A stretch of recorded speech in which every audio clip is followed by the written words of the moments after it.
é caso de acidente de trabalho e é caso clássico aquele previsto lá na linha D do inciso 4 do artigo 21 da Lei 8.213 de 1991. Ou seja, se o empregado sofre um acidente, se ele é acidentado, se ele é atropelado, por exemplo, no percurso de casa para o trabalho ou do trabalho para casa, clara está também a evidenciação de um acidente de trabalho. Ainda, uma outra possibilidade de acidente de trabalho é aquela que se dá da seguinte forma: empregador envia o seu empregado para um curso de capacitação numa outra cidade ou em um outro bairro. E, por acaso, naquele transcurso, o carro onde o empregado vai capota e ele, portanto, sofre avarias físicas. Ele quebra um braço, ele quebra uma perna, enfim. Caracterizado está também na forma do artigo 21 e seus desdobramentos da Lei 8.213 de 1991, o acidente de trabalho. Vejam só, um outro exemplo para que a gente firme mais uma possibilidade fático-jurídica de acidente de trabalho. Imagine que hoje é domingo. Você está em casa e recebe uma ligação de um amigo seu dizendo: fulano, venha aqui comer uma feijoada que minha esposa preparou e estão vindo outros amigos e eu estou convidando porque faço questão de sua presença. Ora, você não titubeia diante de uma feijoada, prato deliciosíssimo, você vai até a casa do amigo. E chegando lá, você se esbalda, você come mais e mais pratos de feijoada. Ora, você sai dali no final da tarde e vai para casa. Durante a madrugada, você sofre alguns infortúnios estomacais. Mas nada que você tomasse alguma outra providência, ou tomasse um remédio, por exemplo. Mas, durante a manhã, aliás, amanhece o dia, você se levanta, toma banho, toma café e vai para o trabalho. Quando você vai chegando ao trabalho, o seu estômago começa a roncar. Aí você pensa: deve ter sido a feijoada de ontem. E aí, mas mesmo assim você continua e chega até o trabalho. Chegando lá, você se senta você senta à mesa e começa a trabalhar. E aí seu estômago e intestino começam a reclamar. Veja só. E aí começam a reclamar exageradamente. E aí você se dirige até o banheiro. Quando você chega lá no banheiro, como é o início da segunda-feira, os zeladores ou serventes ainda não limparam o banheiro. O que você faz para utilizar o vaso sanitário? Você fica de cócoras em cima do vaso sanitário. E, naquele momento, o vaso se abre, cortando você todinho, e aí é preciso você se dirigir, alguém levar você para o hospital imediatamente. A pergunta é: isso que aconteceu é entendido como sendo um acidente de trabalho? Sim ou não? Na forma do artigo 21 e seus desdobramentos, estamos sim diante de um acidente de trabalho. Então são essas as várias possibilidades fático-jurídicas de um acidente de trabalho. Por certo, tais possibilidades fático-jurídicas revelam uma responsabilidade securitária objetiva. Quer isso dizer o quê? Que para o INSS, independentemente de culpa, ele irá fornecer, ou melhor, ele irá, melhor dizendo, deferir o benefício previdenciário denominado de auxílio-doença acidentário. Por quê?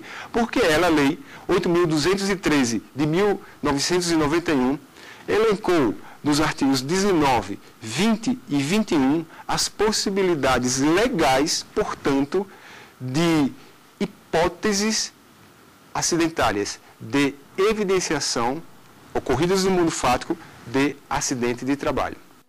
Agora, resta-nos saber se a responsabilidade do empregador decorrente desse acidente de trabalho é objetiva, é subjetiva ou ele é irresponsável, Ou seja, ele não se responsabiliza pelo que aconteceu no mundo concreto dentro daquela relação de emprego.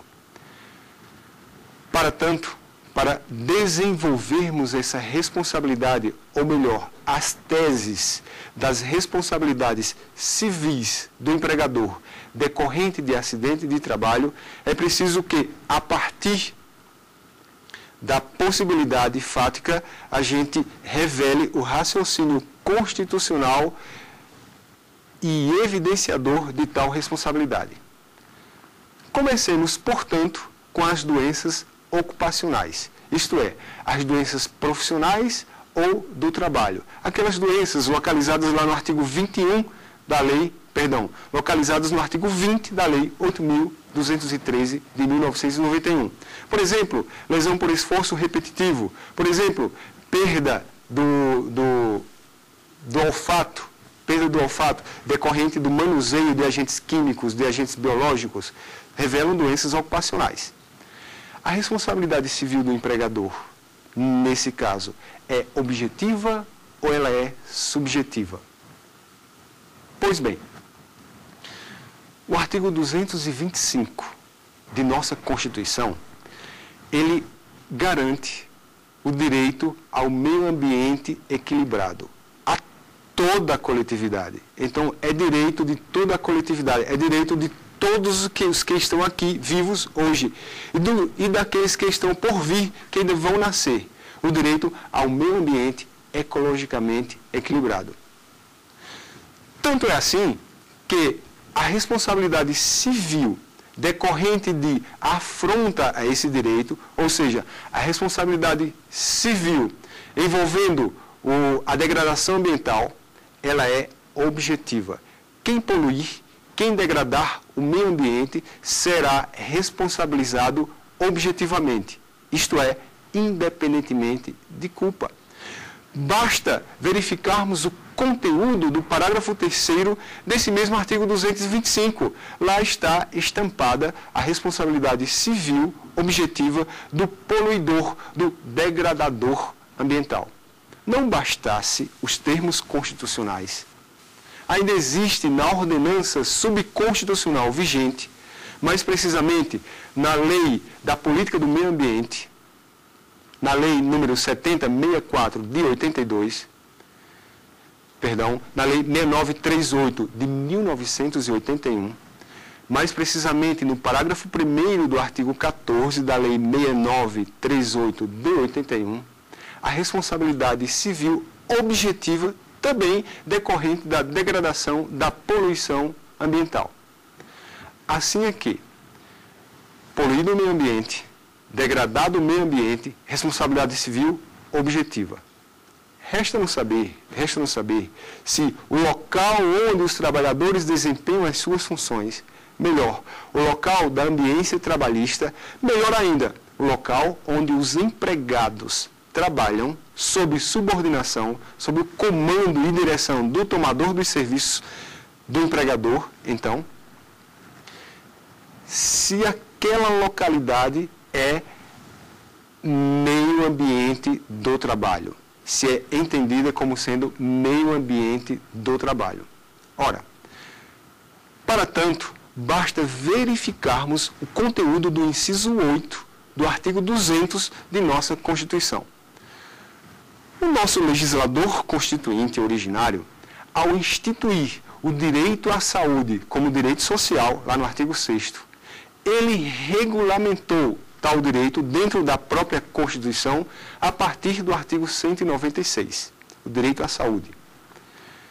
E, nos demais artigos, ou por intermédio dos demais artigos, criou um órgão que irá fazer com que políticas de saúde, fazer com que a saúde dos brasileiros seja implementada. Eu falo do Sistema Único de Saúde, do SUS, cujas atribuições estão lá no artigo 200. E se verificarmos o inciso 8 desse mesmo artigo 200, encontraremos a atribuição desse SUS como sendo de proteção ao meio ambiente, uma de suas atribuições, como sendo a de proteger o meio ambiente, incluída incluído nesse meio ambiente, o meio ambiente do trabalho. Daí é que nós perguntamos, então quer dizer que o meio ambiente do trabalho é parte do meio ambiente a que se refere o artigo 225? Eu entendo, assim como Raimundo Simão de Mello entende, assim como outros doutrinadores também entendem, que é sim parte integrante dos comandos ou do artigo 225 de nossa Constituição. Quando o legislador constituinte originário falou em meio ambiente ecologicamente equilibrado, ele quis garantir um meio ambiente ecologicamente equilibrado envolvendo também o meio ambiente do trabalho, e não só a fauna, e não só a flora, e não só o meio ambiente cultural, dentre outras ambiências que são classificadas pela doutrina.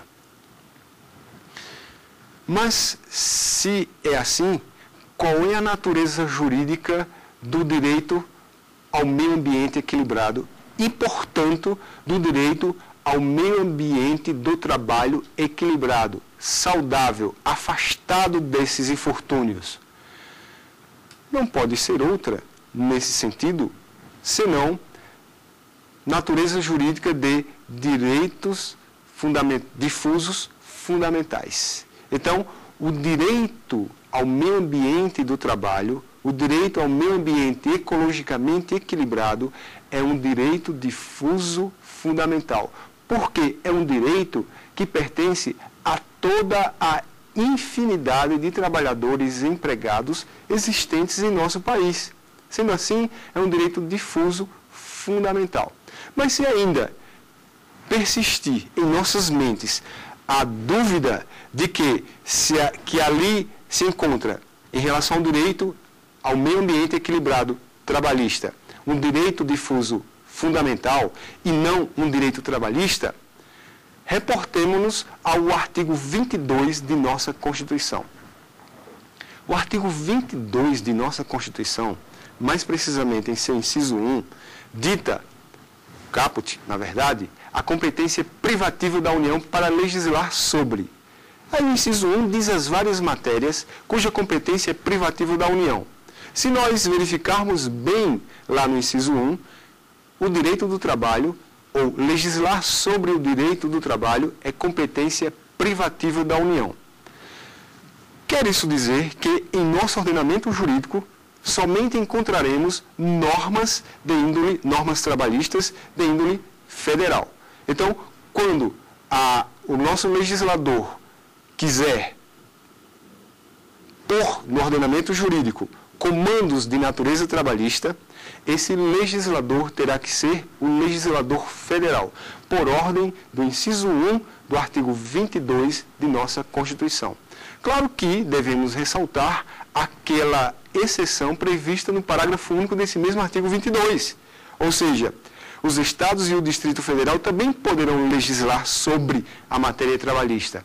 Mas para que isso ocorra, é preciso que, na forma daquele parágrafo único do artigo 22, evidentemente, haja uma lei complementar federal autorizando os estados e Distrito Federal a legislarem sobre a matéria trabalhista, e ainda essa mesma lei complementar federal diga qual é a matéria que vai ser abordada ou que